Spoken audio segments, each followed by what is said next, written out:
Welcome to 7 minutes series. இந்த சீரீஸ்ல எல்லா கான்செப்டையும் 7 நிமிஷத்துக்குள்ள படிக்கிறது தான் நம்மளுடைய முக்கியமான மோட்டோ. இன்னைக்கு நம்ம பார்க்கக்கூடிய கான்செப்ட் என்னன்றத டீடைல்டா பார்க்கலாம்.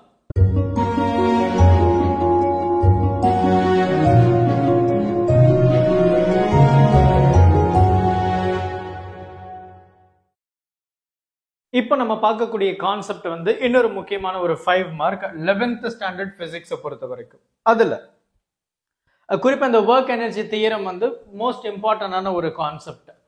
ஸோ இதை நம்ம எப்படி அண்டர்ஸ்டாண்ட் பண்ணலாம் அப்படின்னா, ரொம்ப சிம்பிள். ஒரு ஆப்ஜெக்ட் இருக்கு, அந்த ஆப்ஜெக்ட்ல நம்ம ஒரு ஃபோர்ஸ் கொடுக்குறோம் அப்படின்னா அந்த ஃபோர்ஸ்னால அந்த ஆப்ஜெக்ட் வந்து மூவ் ஆகுது. அப்போ நம்ம ஃபோர்ஸ் கொடுக்குறோம், ஆப்ஜெக்ட் மூவ் ஆகுது, இதை தான் நம்ம ஒர்க் டன் அப்படின்னு சொல்லுவோம். அப்போ நம்ம இங்க என்ன பண்ண போறோம் அப்படின்னா, ஒர்க்கையும் எனர்ஜியும் ரிலேட் பண்ண போறோம். அப்போ நம்ம ஒர்க் பண்ணும்போது எந்த மாதிரி எனர்ஜி வந்து சேஞ்ச் ஆக போகுது, எந்த மாதிரி எனர்ஜி வந்து இருக்க போகுது, இதை தான் நம்ம பேச போறோம். ஸோ நமக்கு என்ன தெரியும், ஒர்க் டன் பண்றேன் ஃபோர்ஸ் இன்டூ டிஸ்டன்ஸ். அந்த டிஸ்டன்ஸை நம்ம எஸ்ன்னு எடுத்துக்கலாம். டிஸ்டன்ஸ் எஸ்ன்னு எடுத்துக்கலாம். காஸ் தீட்டா தான் என்னுடைய ஃபோர்ஸ் வந்து மேக்ஸிமம் அப்படின்றப்போ இந்த cos theta becomes 0 degree. So movement வந்து மேக்ஸிமம் இருக்கு, அதாவது ஒர்க் டன் வந்து மேக்ஸிமம் இருக்கு. பிகாஸ் எஃப் டாட் டி தானே. So F dot DS cos தீட்டான்னு வரும். ஸோ அந்த இடத்துல வந்து theta becomes 0 degree when it is maximum work done. இன்ட்ரோடக்ஷனில் படிச்சிருப்பீங்க. ஸோ எஃப்எஸ், எஃப்ன்றது என்ன, force. Force is nothing but நம்ம எவ்வளோக்கு எவ்வளோ ஃபோர்ஸ் கொடுக்குறோமோ அதுக்கேற்ற மாதிரி தான் அக்சலரேஷன் இருக்க போகுது. அதுலேயே எந்த ஒரு சந்தேகமும் கிடையாது. இதுதான் என்னுடைய ஃபோர்ஸாக இருக்க போகுது. அப்போ என்ன ஆகுது, there is acceleration, there is change in velocity. அந்த சேஞ்ச் இன் வெலாசிட்டினால தெர் இஸ் சம் டிஸ்பிளேஸ்மெண்ட். இதை நம்ம கவனிக்கணும் இல்லையா? அப்போ அதை நம்ம பியூட்டிஃபுல் ஒரு ரிலேஷன்ல v square equal to u square minus 2as, right, sorry plus 2as அப்படின்னு ஒரு ஈக்குவேஷன் வந்து நமக்கு இருக்கு. கைனமேட்டிக் ஈக்குவேஷன்ல தேர்ட் வெலாசிட்டிக்கும் டிஸ்பிளேஸ்மெண்ட்டுக்கும் இருக்கிற ரிலேஷன் தான். அப்போ நான் இங்க என்ன பண்ண போறேன் அப்படின்னா, எனக்கு ஏவை இன்ட்ரோடியூஸ் பண்ண போறேன். அப்போ v square minus u square, u இப்படி வந்துச்சுன்னா பிளஸ் இருக்கிறது மைனஸ் ஆயிடுச்சு, a மட்டும் ஒரு பக்கம் வச்சிருக்கிறேன். அப்போ 2s வந்து கீழே வந்துருச்சு, which is equal to a.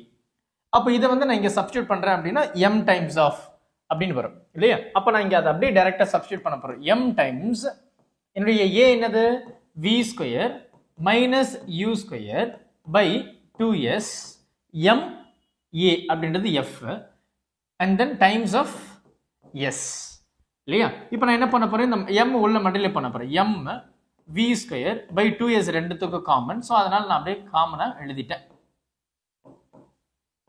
புரியுதா? நம்ம ரைட் வரோம். எஸ், இந்த எஸ் வந்து எப்படி இருக்கு, ரெண்டுத்துக்குமே காமனா இருக்கு. நான் என்ன பண்ண போறேன், அப்படியே கேன்சல் பண்ண போறேன். காமனா இருக்கிறதுனால இங்க இருக்கிற ஒரு எஸ் இங்க இருக்கிற ஒரு எஸ் போயிடுச்சு, இங்க இருக்கிற எஸ் இங்க இருக்கிற எஸ் போயிடுச்சு. என்ன சார் ரெண்டுமே கேன்சல் பண்றீங்க? ஒன்றும் இல்லை, இந்த எஸ் உள்ள வந்துன்னா இங்கேயும் எஸ் இருக்கும் இங்கேயும் எஸ் இருக்கும். ஸோ அதனால அப்படியே நான் கேன்சல் பண்ணிட்டேன். ஸோ ரிமைனிங் என்ன இருக்கு, எம் v ஸ்கொயர் பை 2 அப்படின்னு இருக்கு, m u ஸ்கொயர் பை 2 அப்படின்னு இருக்கு, which is nothing but your work done. அப்ப நம்முடைய ஒர்க் டன் நம்ம என்ன சொல்லலாம், நம்ம ஒரு அழகான ஒரு பியூட்டிஃபுல் ரிலேஷன் படிச்சிருப்போம். கைனெட்டிக் எனர்ஜி அப்படின்றது 1/2 mv ஸ்கொயர் அப்படின்னு இல்லையா? ஸோ கைனெட்டிக் எனர்ஜி அப்போ இங்க என்னது 1/2 mv ஸ்கொயர் 1/2 mu ஸ்கொயர். அப்போ இது வந்து ஃபைனல் வெலாசிட்டி, அது வந்து இனிஷியல் வெலாசிட்டி. அப்போ final kinetic energy minus initial kinetic energy, which is nothing but change in kinetic energy.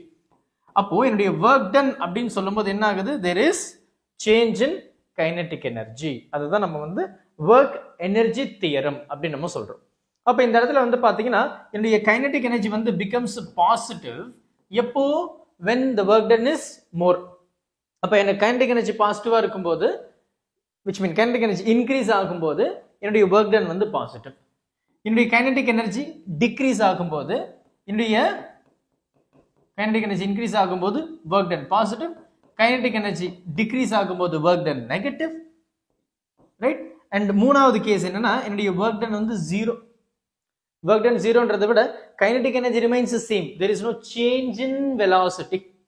அப்போ யூனிஃபார்ம் ஸ்பீட்ல போகுது, are you can also say as constant speed.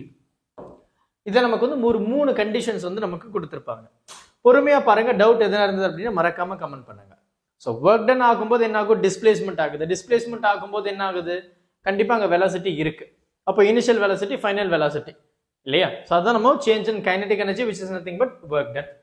ரொம்ப சிம்பிளான ஆன்சர். பொறுமையா பாருங்க, டவுட் எதனா இருந்தது அப்படின்னா மறக்காம கமெண்ட் பண்ணுங்க. Thank you. Help this with a smile.